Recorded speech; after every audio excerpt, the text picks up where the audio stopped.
बिस्मिल्लाहिर्रहमानिर्रहीम। अस्सलाम वालेकुम नाज़रीन, आप यूट्यूब चैनल देख रहे हैं। मैं इमरान खान हूँ। साइफर केस के बाद सिचुएशन बहुत अजीब है। ख़ास तौर पे पीएमएलएन और उनके हमायत याफ्ता जो लोग हैं या दानिश्वर हैं, उनके कैंप में बड़ी मायूसी है। वजह ये है कि उनको ये लग रहा था कि पाकिस्तान तहरीक-ए-इंसाफ इसके ऊपर रिएक्ट करेगी और उस रिएक्शन का फ़ायदा उठा के, आपको पता है निगरान हुकूमत तो बहुत ज़्यादा नवाज़ शरीफ साहब को सपोर्ट कर रही है और पीडीएम की जमातों के लिए वो आला-ए-कार के तौर पे ऐसा लगता है काम कर रही है। तो वो जो निगरान हुकूमत है, इनको ये लग रहा था कि कुछ ना कुछ करके दोबारा कोई सूरत-ए-हाल ऐसी पैदा की जाएगी कि पाकिस्तान तहरीक-ए-इंसाफ को मज़ीद दीवार के साथ लगाया जाएगा, या इनके मज़ीद लोगों को गिरफ्तार किया जाएगा, या इनके लिए इलेक्शन को बिल्कुल मुश्किल बना दिया जाएगा, या हो सकता है कि कुछ ऐसा हो जाए कि जिससे इंतखाबात को इल्तवा में डाल दिया जाए और इंतखाबात में जाना मुमकिन ना रहे। अब ऐसी सूरत-ए-हाल के लिए अवॉइड करना ज़रूरी था। पाकिस्तान तहरीक-ए-इंसाफ ने कल रात से ये कहना शुरू कर दिया और उनके लोगों ने कि हमें आइडिया हो गया, हमें नज़र आ गया है कि इस केस में इमरान खान साहब को सज़ा होने जा रही है और इस केस के अंदर बहुत उजलत के अंदर बड़ी तेज़ी से इंसाफ के उसूलों को पसे पुश्त डालते हुए इमरान खान साहब को सज़ा सुनाने की जल्दी है और सज़ा सुना दी जाएगी। लेकिन इलेक्शन से चंद दिन पहले ये सज़ा सुनाने की वजह क्या हो सकती है? सज़ा सुनाने की जो वजह पाकिस्तान तहरीक-ए-इंसाफ के लोग बताते हैं, उन्हें लगता है कि मायूसी फैलाना, उन्हें लगता है कि इश्तियाल दिलाना, उन्हें लगता है कि पाकिस्तान तहरीक-ए-इंसाफ से इलेक्शन को इस हालत में भी छीनना और कोशिश करना कि इलेक्शन ना हो, ये सब भी हो सकता है। लिहाजा उन्होंने अवॉइड किया। उन्होंने किसी किस्म की कोई कॉल नहीं दी है एहतजाज की और उनका एहतजाज सिर्फ इतना है कि उनके बकौल उनके लोग या पाकिस्तान के वोटर 8 फरवरी को निकलकर इंतखाबात में वोट डालेंगे और वही उनका एहतजाज होगा।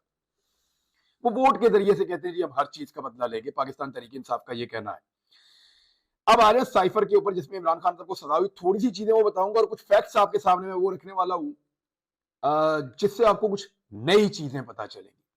देखिए, मैं बहुत अरसे के बाद काम कर रहा हूं और वो वाला फ्लो तो नहीं होगा जो पहले था और इंफॉर्मेशन का फ्लो तो होगा इंशाल्लाह, लेकिन आहिस्ता आहिस्ता मैं थोड़ा पहले की तरह बेहतर हो जाऊंगा या हो सकता है उससे और बेहतर भी काम कर पाऊं। मैंने कोशिश पहले भी मैं करता था बेहतर काम करने की, अब मजीद करूंगा कुछ और जिम्मेदारी के साथ।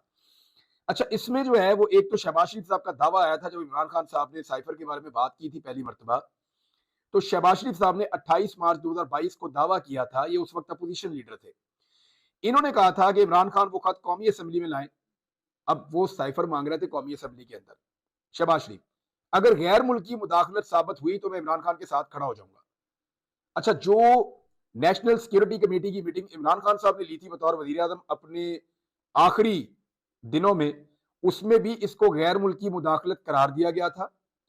और जो मीटिंग शहबाज शरीफ साहब ने ली थी जब उनकी हुकूमत आई थी, नई नई आते ही हुकूमत जब उनकी शुरू हुई थी, तो नेशनल सिक्योरिटी कमेटी दोबारा बैठी थी, तो उसमें भी इसको बैरूनी मुदाखलत करार दिया गया था। ब्लेटेंट इंटरफेरेंस ये वर्ड यूज किया जाता था कि जनाब ये एक गैर मुल्की मुदाखलत है पाकिस्तान के अंदरूनी मामले के अंदर। तो शहबाज शरीफ साहब ने 28 मार्च को झूठ बोला कि अगर मुदाखलत है, गैर मुल्की मुदाखलत साबित हुई तो मैं साथ खड़ा हो जाऊंगा इमरान खान के। और जब वो वजीर आजम बने तो उन्होंने खुद कहा कि ये मुदाखलत है, लेकिन फिर इमरान खान के साथ खड़े नहीं हुए, बल्कि ये मुनाफत के ऊपर एक स्टेटमेंट था। नॉर्मली सियासतदान ऐसा स्टेटमेंट देते हैं। आजकल भी बिलावल और शहबाज शरीफ एक दूसरे से नूरा कुश्ती कर रहे हैं, छोटी छोटी लड़ाइयां वो करते रहते हैं, एक दूसरे को ठुंगे मारते रहते हैं। लेकिन याद रखिएगा, ये एक सिक्के के दो रुख है, एक दूसरे के लिए लाजमू मलजूम है, कम से कम उस वक्त तक के लिए जब तक कि इमरान खान और पब्लिक का एक रिलेशन जो है वो बना रहे।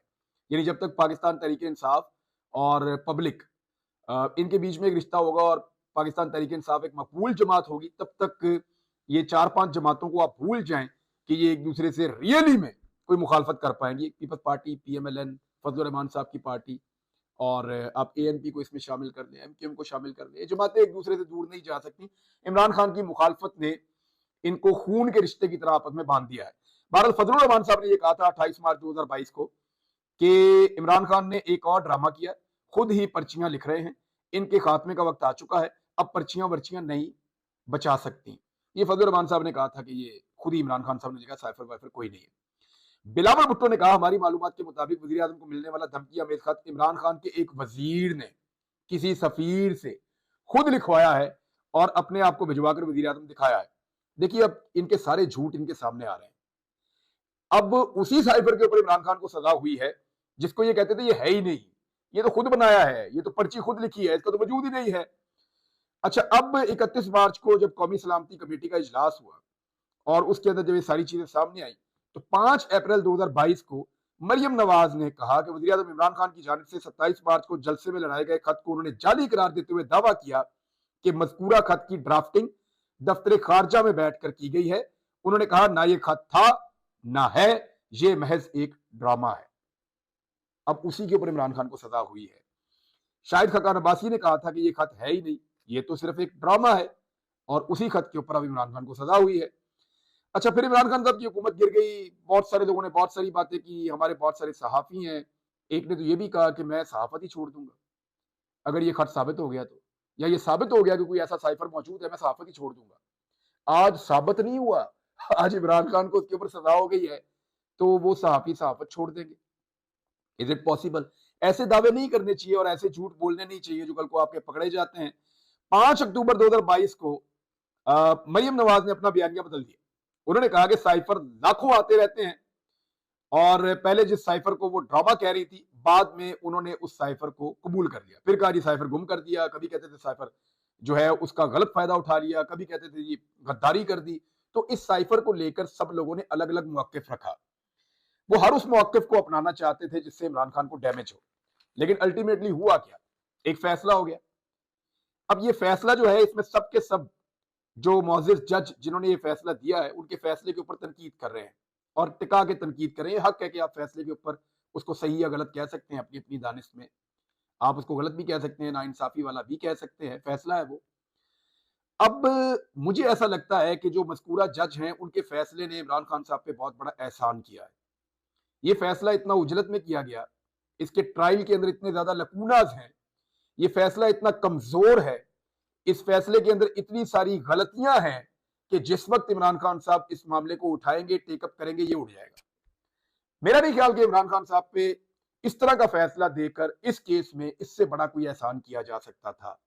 हाँ, अगर इसको उजलत में ना चलाया जाता, पूरा टाइम लिया जाता, पूरा ट्रायल किया जाता, पूरे कानूनी तकादे पूरे किए जाते, तो हो सकता है इसमें कोई छोटी मोटी चीज निकल आती। लेकिन जिस अंदाज का ये ट्रायल है, ये चीज आगे चलकर इमरान खान साहब को बहुत बड़ा फायदा देगी। पाकिस्तान तहरीक इंसाफ इस बात को समझती थी कि ये सवाए एक खबर के कुछ नहीं है, इसके अंदर से कुछ नहीं निकलेगा। बहुत सारे लोगों ने उकसाने की कोशिश की पाकिस्तान तहरीक इंसाफ को, निकलो बाहर, निकलते नहीं, निकलने रह गए हो। तो पाकिस्तान तहरीक इंसाफ ने आज किसी किस्म का रिस्पॉन्ड नहीं किया। उन्होंने कहा जी हम 8 तारीख को यहाँ के वोट डालेंगे। अब हमारे जो दानिश्वर हैं, जिनको ये प्रॉब्लम हो जाती है कि वो बार बार एक असेसमेंट पेश करते हैं, वो असेसमेंट गलत हो जाती है। क्यों हो जाती है, ये बताने से पहले मैं आपको कुछ असेसमेंट्स बताता हूं। हमारे अपने मीडिया के दानिश्वर हैं, बहुत सारे ऐसे लोग हैं, लेकिन ये असेसमेंट मैंने कुछ थोड़ी सी लिखी है, मैं आपके साथ शेयर कर देता हूं। सबसे पहले ये कहा गया कि जब इस आदमी के ऊपर से हाथ उठ गया, ये आदमी मुल्क को छोड़कर भाग जाएगा। ये कहा जाता था एस्टेब्लिशमेंट का हाथ है इमरान खान के ऊपर, जब ये हाथ उठ जाएगा मुल्क छोड़कर भाग जाएगा। आप सबने देखा फिर क्या हुआ। फिर ये कहा गया जिस दिन इमरान खान की हुकूमत गिर जाएगी, ये मुल्क छोड़कर भाग जाएगा। हुकूमत को गिरे हुए लगभग 2 साल होने वाले हैं, वो मुल्क छोड़कर नहीं भागा। बाद में कहा गया जिस दिन इसके ऊपर पहला मुकदमा होगा ना, ये मुल्क छोड़कर भाग जाएगा। 150 से ज्यादा मुकदमे हो गए, वो मुल्क छोड़ के नहीं भागा। फिर कहा गया इसको गोलियां लग गई हैं, अब ये इलाज के बहाने पाकिस्तान से भाग जाएगा। उसने अपना इलाज पाकिस्तान में करवाया, फिर वो पाकिस्तान से नहीं भागा। फिर कहा गया कि ये अपनी हुकूमतें कभी नहीं गिराएगा, कभी नहीं गिराएगा अपनी हुकूमतें। ये कमजोर आदमी है, बुज़दिल आदमी है, उसने अपनी हुकूमतें गिरा दी। अब गलत किया सही किया वो एक अलग बात है, लेकिन उसने गिरा दी।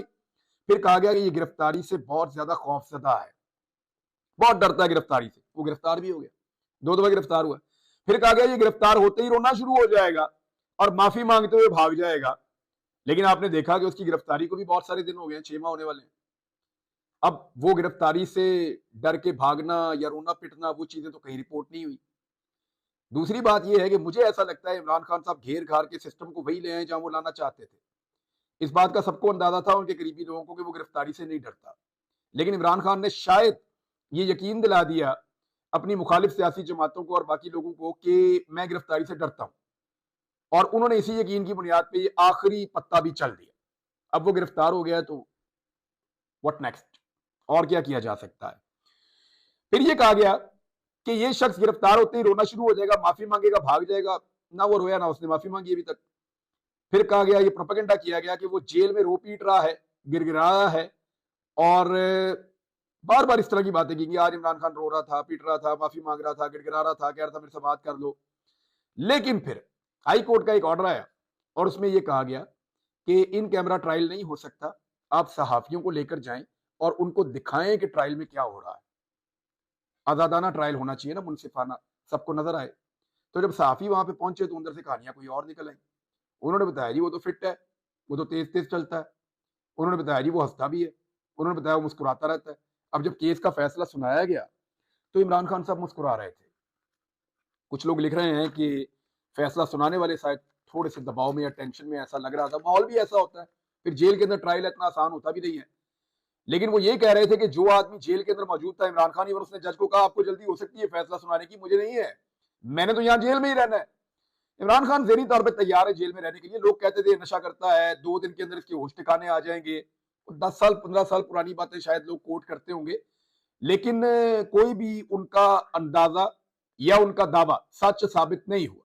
फिर ये कहा गया कि इमरान खान को जब सजा हो जाएगी ना, फिर ये टूट जाएगा, बर्बाद हो जाएगा और मिन्नत समाजत करने लगेगा जैसे इसको सजा सुनाई जाएगी। लेकिन जब सजा सुनाई गई तो कल क्या रिपोर्ट हुआ? रिपोर्ट ये हुआ कि वो मुस्कुरा रहा था, हंस रहा था, और इवन बाकी सारा माहौल अफसुर्दा था, लेकिन इमरान खान हंस रहा था और वो ये कह रहा था कि उसके साथ ज्यादती हो रही है। अब एक नया मंजन बेचने की कोशिश की जा रही है कि 8 फरवरी को इलेक्शन होने के बाद इमरान खान जो है वो टूट जाएगा और वो मिन्नत समाजत करेगा। देखिए ये एस्टीमेट बार बार क्यों लगाए जाते हैं और ये हमेशा गलत साबित क्यों हो जाते हैं? ये लोग 2 साल से इमरान खान के बारे में अंदाजे लगा रहे हैं, अंदाजे गलत साबित हो रहे हैं। ये बंदा आउट ऑफ सिलेबस है। ये बंदा जो है, इसकी असेसमेंट ये लोग इसलिए नहीं कर पा रहे कि इससे पहले इन्होंने असेसमेंट की हुई है नवाज शरीफ की और आसिफ अली जरदारी की।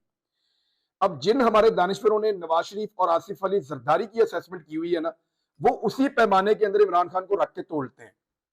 उन्हें लगता है कि जैसे वो है ना, इसी तरह का रिएक्शन इमरान खान का भी आएगा। लेकिन हर मर्तबा इनकी असेसमेंट गलत साबित हो जाती है। मैं आपको बताता हूं, अगर आप भेड़ों के साथ आपने रिपोर्टिंग की हो ना, तो आपको पता ही नहीं होता कि भेड़िया कैसा होता है। वैसे ही मैं एक मिसाल दे रहा हूं आप आदमी के समझने के लिए। तो Imran Khan is a difficult man.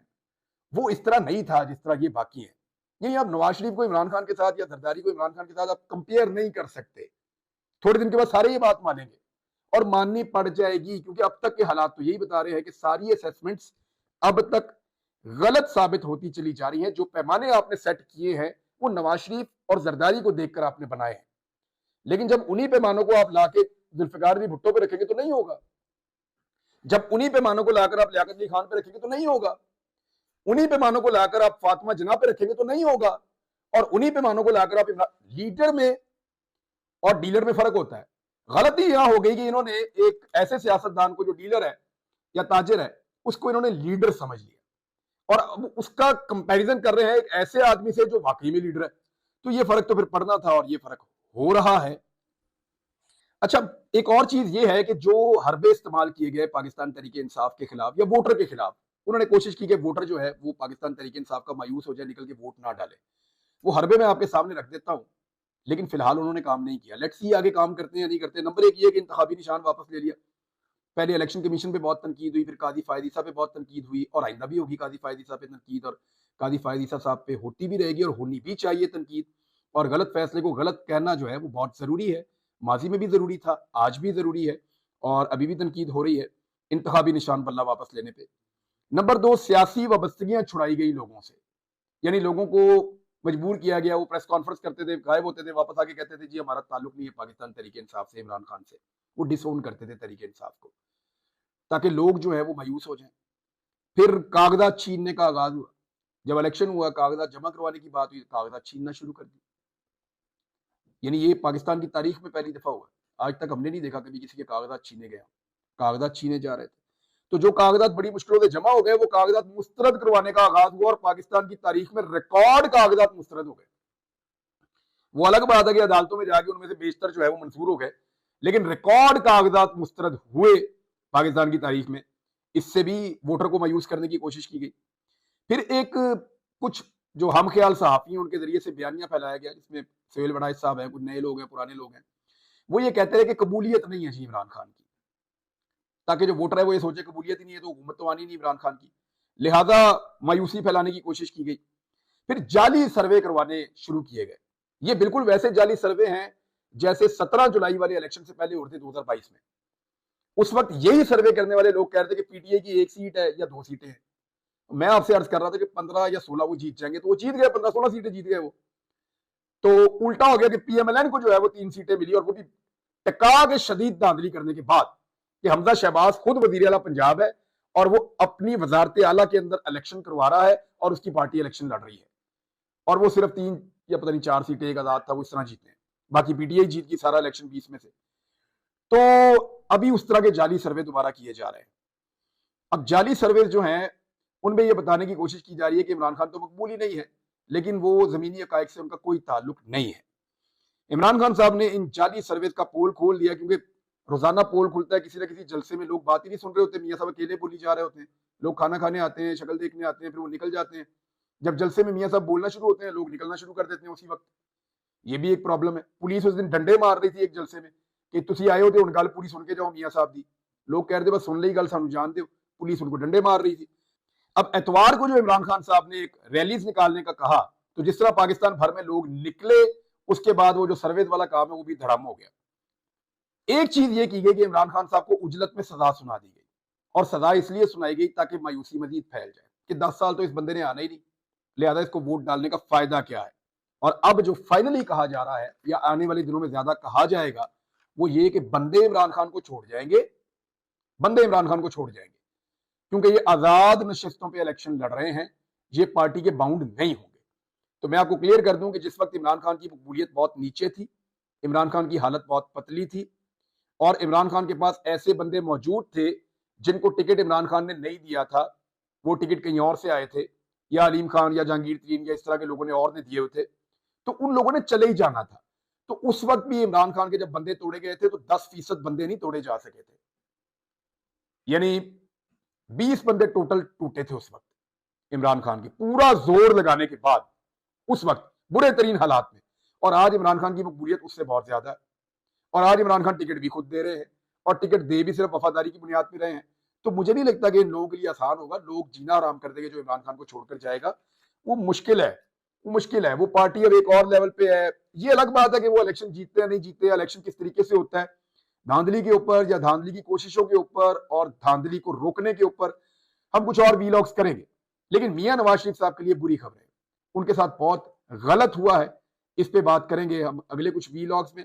Economy के ऊपर भी मैंने बात करनी है, कुछ दीगर चीजों पर भी बात करनी है। लेकिन एक चीज मैं कहना चाहूंगा कि मुझे शुक्रिया अदा करना है chief justice Lahore high court का, खास तौर पर।